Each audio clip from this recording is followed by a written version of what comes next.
Olá, mais uma vez aqui estamos com o nosso programa Os Gideões, convidando você a ver o que Deus está fazendo na terra. Sim, a palavra de Deus não fica presa, a palavra de Deus ela é livre, a palavra de Deus alcança os corações, a palavra de Deus é forte, poderosa, trazendo vida e salvação. Isso estamos falando com relação a um país muito amado, a Angola. E temos conosco hoje no nosso programa o pastor Marcos, lá de Angola, de Lubango, que está conosco para nos mostrar o que Deus está fazendo em seu país. Então, não saia daí. Vamos ver o que Deus está fazendo em Angola. O programa Os Gideões já começou.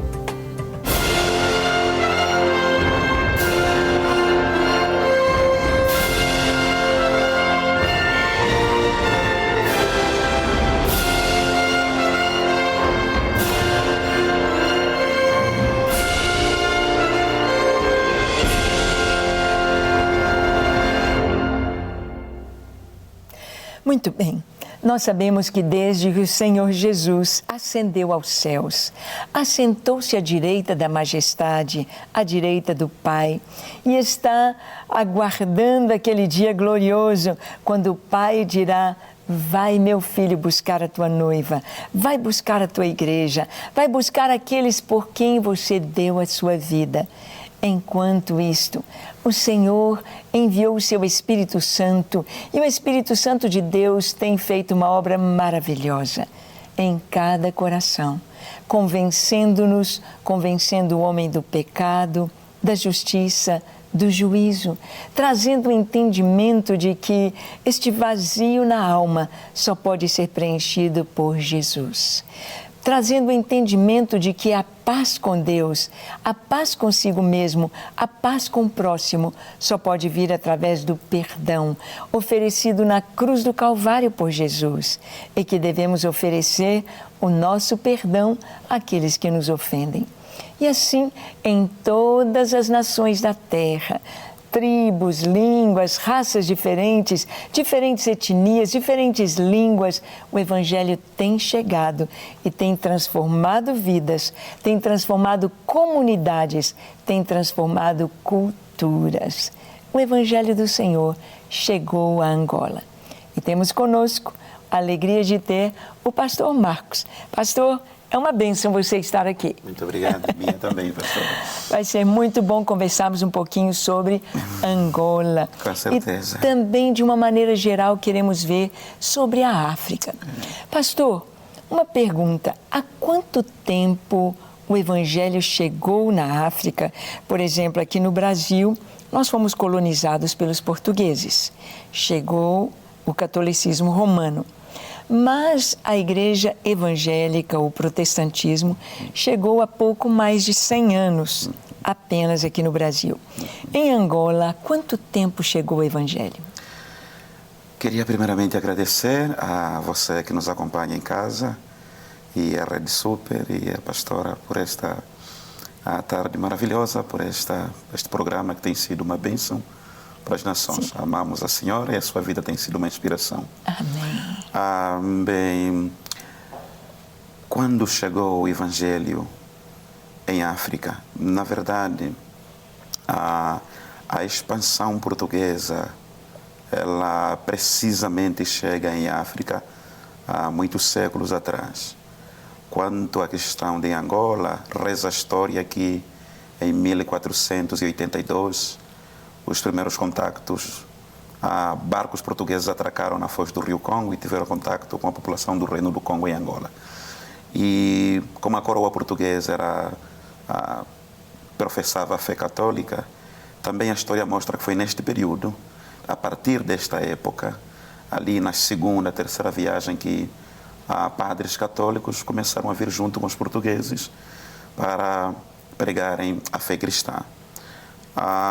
Quanto ao protestantismo, não tenho uma data específica, porém sei que tão logo os portugueses tiveram contato, não só os portugueses, os ingleses, os alemães, franceses, belgas, começaram a ocupar, a partilhar o continente africano e a explorar, e também foi uma oportunidade para aqueles países que eram fortes em termos do evangelho na vertente protestante, como a Inglaterra, a Alemanha, começaram a enviar então missionários. E esses missionários começaram a fazer um trabalho oposto aos católicos. Esses começaram a pregar, de facto, a transformação de alma. Jesus, o Salvador, o Redentor, aquele que perdoa, que muda nossas vidas.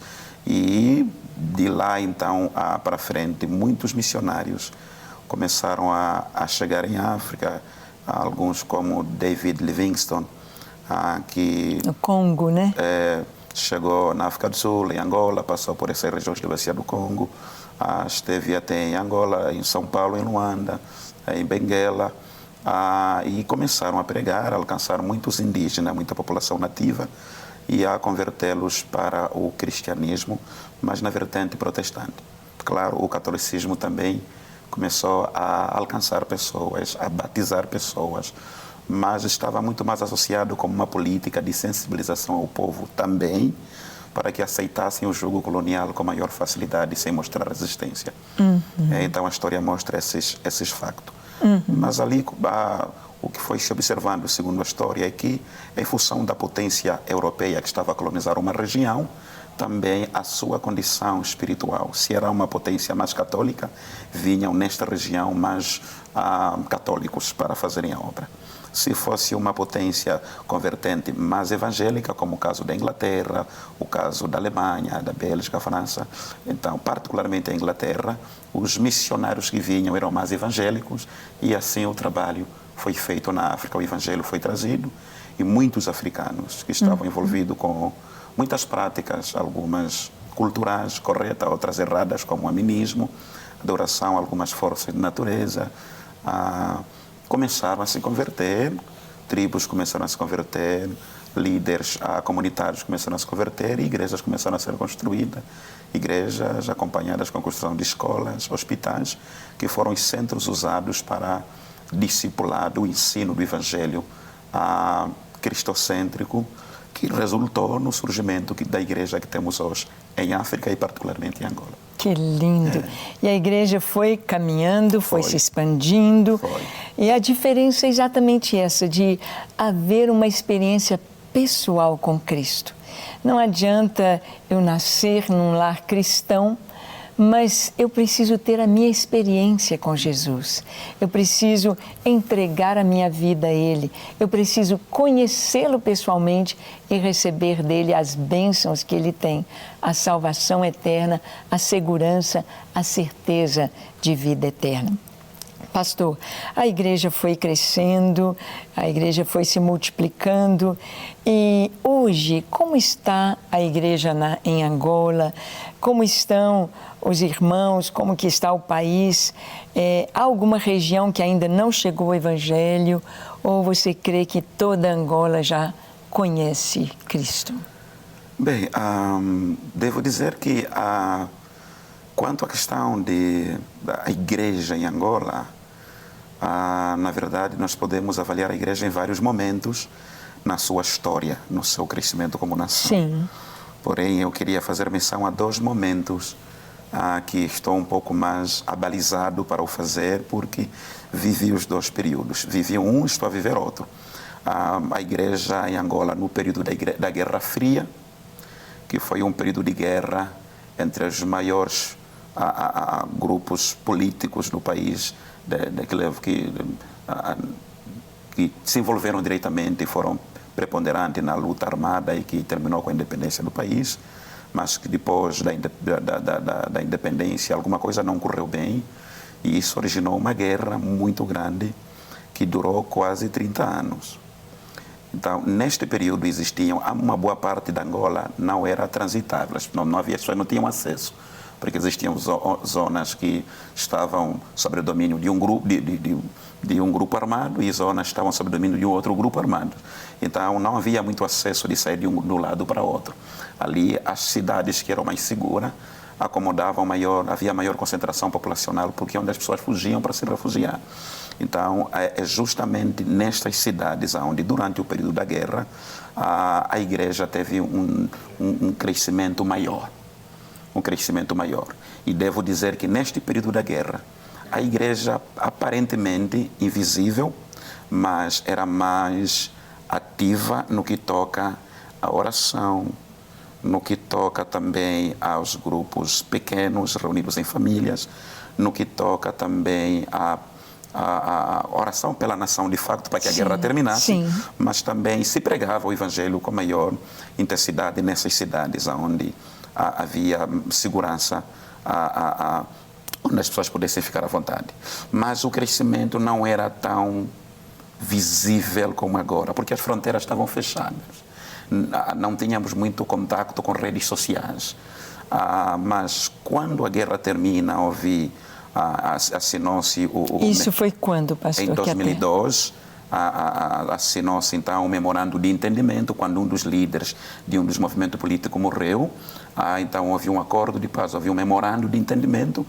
Então, de 2002 para cá, as fronteiras se abriram. O país todo experimentou um calar das armas e começamos a viver um período de paz. Isso trouxe maior liberdade, quer de expressão, maior liberdade de movimentação, de circulação, maior liberdade também, o interesse maior por parte das pessoas quanto à questão de formação acadêmica, maior abertura por parte das pessoas, porque as mentes já estão calmas, aquele medo, aquele pavor, aquelas correrias terminaram. Então, neste período de 2002 para cá, houve pregou-se o evangelho de uma forma agressiva em Angola. O número de igrejas cresceu. Neste período, Deus levantou muitos servos em Angola, pastores, sobretudo jovens, pastoras, apóstolos e outros servos, profetas em Angola. E isso é um avanço que nós podemos notar quanto ao crescimento da igreja, porque quanto mais obreiro, mais a obra avança. E, de facto, avançou. Hoje, em todas as províncias de Angola, o evangelho tem sido pregado. Tem igreja, particularmente nas capitais das províncias, que são os estados. Aqui no Brasil são estados e em Angola chamamos província. Tem aquelas províncias com um crescimento maior em termos de cristianismo, como Luanda, a capital, Benguela, Lubango, Uambo, que são cidades com um pouco mais desenvolvida, um pouco mais avançada em relação a outras. Mas tem aquelas cidades que ainda espera-se ou exige-se um pouco mais de investimento por parte da igreja para que, de facto, o crescimento seja recíproco a outros estados. Sim. Então, e temos, na verdade, ainda estados cujo interior, a comunidade no interior, ainda uma boa parte precisa, de facto, ser alcançada. Sim. Precisa ser alcançada. Mas, regra geral, hoje, o Evangelho, nesses 17 anos de paz, a igreja em Angola cresceu muito, cresceu bastante, porque teve mais liberdade, mais espaço, as barreiras foram removidas e as pessoas... eu acho que também é o resultado da guerra. As pessoas experimentaram muita coisa ruim que não deveriam experimentar. Se apegaram Exatamente. A fé se tornou a única esperança da igreja, do povo angolano. Amém. Então, assim, muitas igrejas em Angola que tinham 20, 30, 40 membros, cresceram bastante. Cresceram. E tem muita gente que hoje vão para as igrejas, não porque necessariamente houve um projeto de evangelização, é por causa da fome. Deus trouxe uma fome no coração, na alma do angolano, que os leva a buscar a Deus, né? E a igreja tem muitos desafios nos nossos dias em Angola. Amém.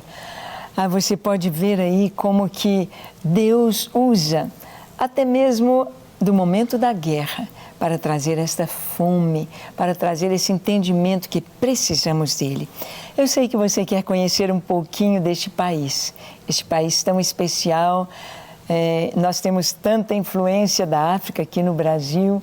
Vamos conhecer um pouquinho de Angola. Quero que você veja esta matéria sobre Angola e um pouquinho sobre a igreja em Angola. Assista comigo e vamos conhecer um pouquinho mais este país tão especial. Vamos lá. Angola é um país da costa ocidental africana. Eles foram uma das colônias portuguesas na África e sua independência do domínio português foi alcançada em 1975, depois de uma longa guerra de libertação.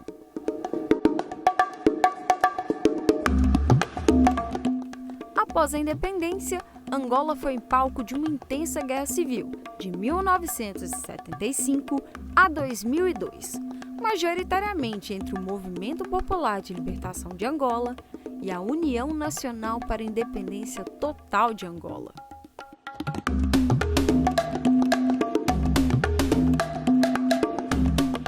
O país tem vastos recursos naturais, como grandes reservas de minerais e de petróleo.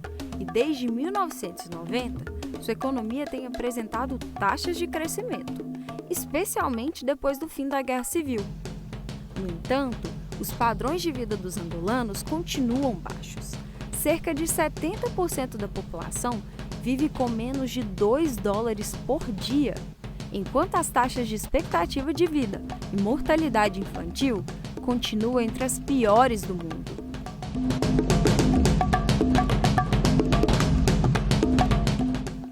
Em Angola, existem atualmente cerca de 1.000 religiões. Dados fiáveis quanto aos números dos fiéis não existem, mas cerca de metade da população angolana é adepta ao catolicismo e cerca de 1/4 faz parte de alguma igreja protestante.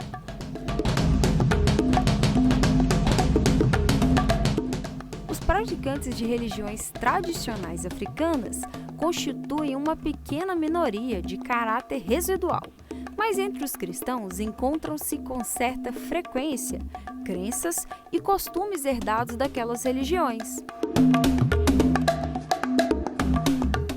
Esse sincretismo religioso gera divergências dentro do cristianismo, e isso dificulta o trabalho de alguns missionários no país, unido a algumas perseguições que vêm aumentando nos últimos anos.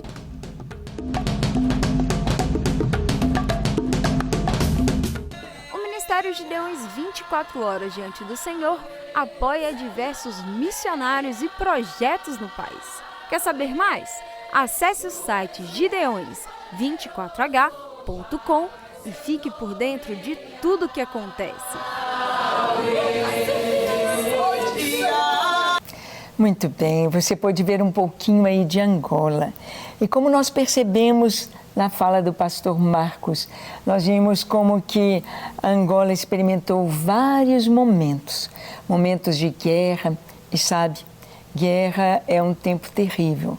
Você não pode imaginar quanta dor, quanto trauma, quanto sofrimento, quantas marcas ficaram.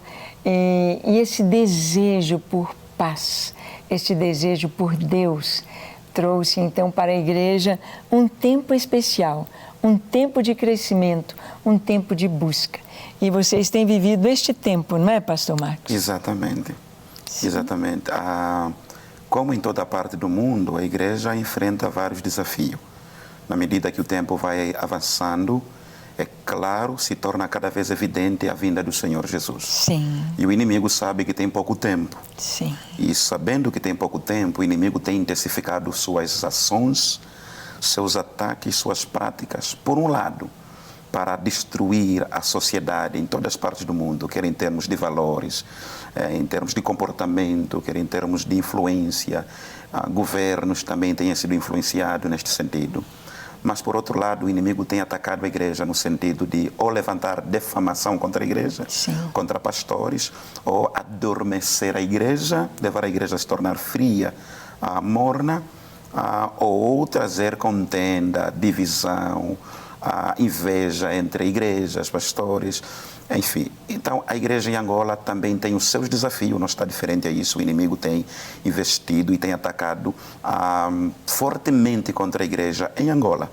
E, dessa feita, a igreja em Angola tem vários desafios. Por um lado, o desafio da igreja assumir cada vez mais a sua real identidade e a sua missão social. Primeiro, Sim. de alcançar o ser humano, Sim. mas trazer um evangelho, uma missão, um alcance holístico, onde não só alcança a pessoa no sentido de levá-lo a Cristo, mas também de procurar estratégia para levar a satisfação desta pessoa, atingir... E também haver uma mudança na comunidade. Na comunidade, exatamente, em termos de ação social. Sim. Exatamente. Em Angola, o país está a viver uma crise muito grande, O nosso governo tem feito um trabalho também grande. Temos, graças a Deus, um novo presidente que tem se esforçado bastante para fazer um trabalho saudável e correto. Nós amamos e apoiamos o seu trabalho e ele tem estado a fazer de tudo para atrair investidores externos para Angola. Então, como vê, o país está a viver uma recessão econômica muito grande, pessoas estão a lutar para ter o básico, famílias lutam para ter pão, para ter arroz, e isso às vezes 1 ou 2 vezes por dia, né? Regra geral, o povo está lutando com muitas coisas. Ali a igreja precisa brilhar mais. Ali a igreja tem o desafio, de facto, de não apenas pregar o evangelho para a salvação, mas também se preocupar com construções de escola, construções de postos médicos, hospitais, centros de formação, e também trabalhar na reconciliação e reabilitação da família, porque a família é a base da sociedade em termos de valores. E toda a igreja que quiser ser saudável tem que investir na saúde da família, porque famílias saudáveis determinam igrejas saudáveis. Então, para os missionários brasileiros, nossos irmãos do Brasil, que queiram investir em Angola, que queiram fazer missões em Angola, né, de certo modo também está ali o desafio neste sentido. E também tem a questão da responsabilidade da igreja brilhar no sentido de restaurar os valores morais da sociedade, os valores éticos da sociedade. O mundo, se ainda está um pouco equilibrado, é porque a igreja está na terra, é porque o Espírito Santo está na terra. Então a igreja em Angola tem esse desafio. Mas também a igreja em Angola tem experimentado lutas, como a igreja em África. Há países de África que a luta é a expansão islâmica que chega numa comunidade e impõe a sua cultura religiosa, que é mais uma ideologia. E aqueles que não aceitam são perseguidos, são mortos, igrejas são queimadas, são bombardeadas, são atacadas por grupos islâmicos em África, em alguns países como Nigéria, Mali, Sudão, etc. Em Angola, a igreja enfrenta seus desafios. O inimigo também tem levantado várias perseguições contra pastores, contra as igrejas, no sentido de trazer divisão na igreja. O inimigo tem trazido no meio da igreja pastores falsos, profetas falsos, pessoas que se fazem passar de servos de Deus, pregam o que não é bíblico, aí exploram as pessoas, mentem as pessoas, camuflam-se como se estivessem a fazer coisas que na verdade não estão a fazer. E ali não é correto, mas acaba manchando a igreja no seu todo. Verdade. E isso tem, de certo modo, também desencadeado no nosso governo uma atitude no sentido de vir contra a igreja para pôr ordem. É verdade que a igreja, apesar de estar a fazer um trabalho em Angola, estar a crescer, também tem os seus erros que precisa ir melhorando. E ali o governo entra neste sentido, porque o governo tem estado a ver violação de direitos humanos, pessoas a serem exploradas em nome da fé, pessoas que abrem igreja para lucro próprio, para ter benefício, viver vida de luxo, carrões, casa, viagens, mas não investem o dinheiro que arrecadam das ofertas para o benefício do povo. Branqueamentos de capital. Então, de certo modo, o governo tem estado agastado com isso. A igreja de verdade em Angola também tem estado agastado com isso. E ali, quando o governo tenta trazer ordem na igreja, porque não é responsabilidade do governo restaurar a igreja. Jesus disse que o trigo e o joio vai andar junto, até no fim ele vai separar. Mas o nosso governo, muitas das vezes, nossos governos também têm a responsabilidade de trazer organização social, eles vão entrar. Só que às vezes acabam ultrapassando um pouco os seus limites e acabam tocando na igreja que de facto está a fazer o seu trabalho correto. Então tivemos recentemente uma espécie de período negro que vivemos em Angola, ali final de outubro, novembro, onde muitas igrejas de facto foram encerradas, alguns porque não tinham estruturas em condições, outras porque não tinham documento, porque em Angola só existem menos de 90 igrejas reconhecidas. E para reconhecer uma igreja em Angola, o Estado, a lei aprovada, a antiga era 100 mil membros. A nova, que foi revista, que foi aprovada agora e publicada em Diário da República, exige 60 mil assinaturas para reconhecer uma igreja. Dessa feita, existe quase 1.200 igrejas em Angola que não estão reconhecidas. É impossível, em 6 meses, 1 ano, 10 anos, conseguir ter 60 mil membros. É um desafio. É um desafio. Exatamente. Quase. Então, a igreja em Angola está a viver, de certo modo, os seus desafios neste sentido. Hoje, nós oramos pelo nosso governo, oramos pelos gabinetes, sobretudo o Ministério da Cultura, da Religião, que cuidam dessas coisas, para que, de facto, busquem mecanismo melhor, assim como em outros países, onde, para se legalizar a igreja, não tem essas burocracias todas. Porém, o Estado consegue fazer o seu papel de controlar, manter a ordem, a organização, os direitos humanos de forma correta, sem atropelar a igreja. Porque a igreja é uma entidade, a igreja tem a sua identidade, sua marca e os seus valores. Sim. Mas então, a igreja viveu este desafio. Várias igrejas foram encerradas, mas graças a Deus parou. Algumas igrejas que haviam sido encerradas abriram de novo. E o Estado agora aprovou esse novo pacote jurídico que regula a liberdade de religião e culto em Angola. Não sei, que diz que, por exemplo, eu posso pregar o evangelho para alguém, mas não posso persuadi-lo a aceitar a minha fé. Eu estou a incorrer a um crime. Eu não posso me reunir em um galpão, por exemplo, nós chamamos armazéns lá, que é galpão. Não posso me reunir em um apartamento, né? Então, a gente percebe que são alguns pontos que o Estado, apesar de ter direito de ser responsável pela organização social, percebemos que em alguns pontos o Estado tem exagerado e oramos para que o Estado dê conta e recue e que a igreja também, de facto, assuma a sua real identidade e brilhe como igreja, porque nós não fomos chamados para ser pastor por causa do dinheiro. Sim. Fomos chamados para representar o Senhor na sua missão de alcançar almas para Jesus. Amém. E precisamos ser exemplo da integridade, santidade, verdade, justiça e idoneidade. A igreja é o corpo de Cristo na terra. Ela tem que trabalhar para crescer em santidade, justiça, em pureza, porque Jesus virá à busca de uma igreja sem mancha, sem ruga, sem defeito. Então, nós temos a responsabilidade de trabalhar também no ensino, investir no ensino de líderes em Angola. Temos muitas necessidades. Nós não temos tantos seminários como no Brasil. Só há um seminário superior em Angola de teologia na minha cidade, em Lubango. Então, imagina a necessidade da formação de líderes e de obreiros em Angola, porque também a falta da formação tem levado a muitos líderes a cometerem erros de teologias ou erros de má interpretação e ali acaba cometendo-se muitos erros. Então, mas também o discipulado é um desafio. O real discipulado, no sentido de não nos preocupar em fazer membros de igreja, mas devemos nos preocupar em fazer discípulos. Amém. Ai, dá uma vontade da gente estar ouvindo e como é gostoso a gente poder perceber como que o pastor Marcos está assim tão por dentro do que está acontecendo ali e como o nosso coração se enche desse entendimento de que precisamos realmente estar nesse tempo preparando a igreja para a vinda de Jesus. E para preparar a igreja precisamos orar, precisamos conhecer a palavra e também vamos adorar. Então vamos parar um pouquinho a nossa conversa aqui e vamos adorar ao Senhor junto com a Patrícia. Patrícia, é com você. Vamos lá.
Muito bem, nós podemos adorar, vimos aí a Patrícia tocando, louvando ao Senhor, e como é bom adorar o nosso Deus.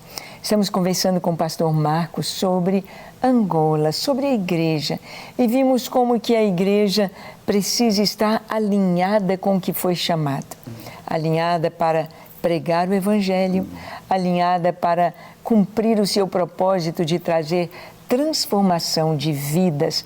E transformação de vidas traz transformação na família. Transformação na família traz transformação na comunidade, traz transformação na própria cultura. Deus é maravilhoso em todos os seus caminhos. Pastor, nós já estamos chegando ao final do nosso programa e eu gostaria que você trouxesse uma palavra para os pastores, para os irmãos que estão nos assistindo aqui do Brasil. De uma maneira geral, Angola e África, o que precisam da igreja brasileira? O que a igreja brasileira pode contribuir para Angola e para a África?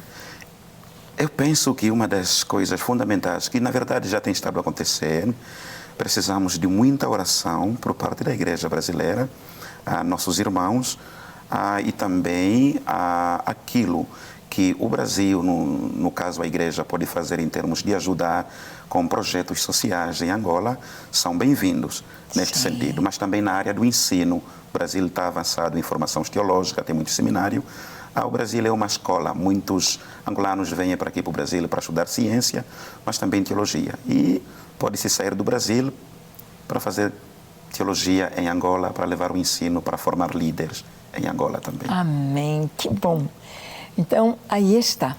Nós sabemos que há muito que fazer. Você pode ser um intercessor. Você pode estar orando pelas nações, colocando Angola aí nas suas orações. Sabemos que a igreja precisa de muita sabedoria nesse tempo. A igreja precisa ter a direção do Senhor. E para levantar escolas, seminários e a toda a parte social que é necessária, com o cuidado com os viciados, as casas de recuperação, também com a questão de hospitais, nós podemos ajudar. E você pode fazer parte disso, através do Ministério Gideões, através de Missões 24 Horas, você pode participar e ser uma bênção nas mãos do Senhor. Pastor Marcos, muito obrigada de você estar aqui conosco. Eu é que agradeço. Que Deus te abençoe muito. Leve o nosso abraço para os irmãos de Angola, de Lubango, Ondiva com o pastor Tony Gula, Benguela, Luanda. Leve o abraço da igreja brasileira e dos Gideões. Amém. E você que nos assiste, que Deus te abençoe ricamente, que você também possa orar, contribuir com aquilo que Deus tem colocado em seu coração. Vamos avante, amando as nações e aguardando a vinda de Jesus. Até o nosso próximo programa, se Deus quiser. Até lá.